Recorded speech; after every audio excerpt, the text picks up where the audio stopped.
Bon, voici mon bac de vermicompostage. On appelle ça vermicompostage parce que c'est des vermisseaux, puis c'est un verre spécial. La variété, ça s'appelle Red Wriggler. C'est très spécifique.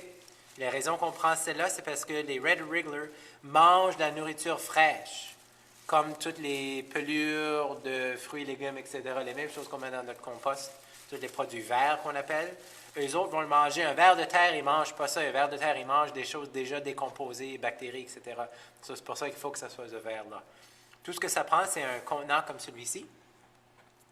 Ça, c'est un contenant Tupperware où on a fait des trous sur les côtés, ici, plutôt comme ça. Avec une drill, tu sais, peut-être 12 à chaque bord, là, puis sur les côtés, mais pas en dessous. Si on la met en dessous, ça va drainer partout. Puis, alors ça prend le contenant, puis ils ont besoin de quelque chose pour mettre au-dessus. Ils ont besoin comme une literie. Ils ont besoin de quelque chose pour vivre dedans. Alors des journaux, ça marche très bien, des journaux taillés. Ou ici, c'est juste le papier qu'on a pris d'une déchiqueteuse, d'un shredder. Et puis, ça marche très bien. Alors, dans ce cas ici, tout ce que tu as à faire, c'est quand tu as des déchets à ajouter, tu lèves à un côté, tu enlèves le papier du chemin, puis là, tu mets pas mal toutes les mêmes choses. Pour les vermisseaux, la meilleure chose, c'est de mettre des petites choses. Alors ici, là, les petites tailles de pommes, ça, c'est parfait. Ils vont adorer ça. Et puis, des coquilles d'œufs, ça va. On va pas trop mettre d'autres papiers parce que j'en ai déjà en masse. So, tu sais, les brins de brocoli, la meilleure chose, ce serait de les couper un peu avant de les mettre dedans. Alors, on va juste mettre ça dedans un peu comme ça. Ah, voilà les ciseaux. Parfait. Merci. So, juste les couper vite. Une autre façon, c'est de les mettre dans le food processor ou dans le blender avant de les mettre dedans. Moi, honnêtement, je ne fais pas ça, mais mes vers, ils ne m'aiment pas non plus.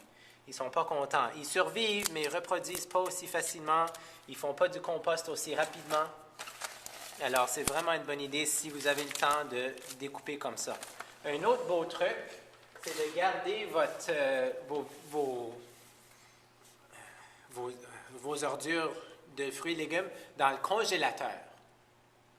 Et puis là, ça se décompose parce que ça gèle, puis ça fond. Puis là, quand tu le mets dedans, c'est pas mal humide. Il faut que tu ajoutes beaucoup de papier, mais c'est déjà bien comme en petits morceaux.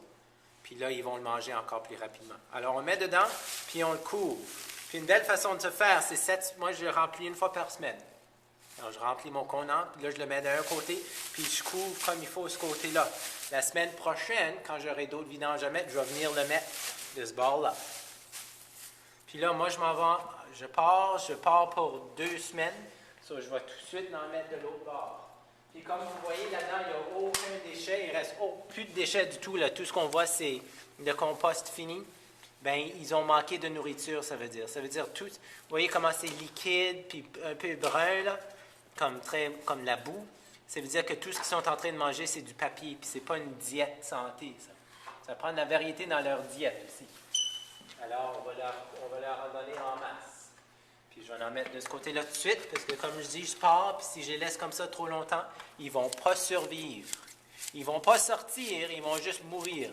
Il y a des gens qui ne veulent pas faire ça parce qu'ils ont peur qu'ils vont avoir des vermisseaux dans leur maison, mais ils sortent pas ils ne peuvent pas vivre hors de l'obscurité. Ils doivent être dans une place où c'est toujours noir. Alors voilà, une belle petite salade.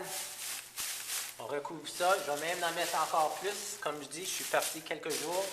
On va le remplir comme il faut jusqu'en haut. Et voilà. Ça remet le couvercle. Ici, on pourrait mettre des trous ici aussi, juste pour laisser aérer un peu.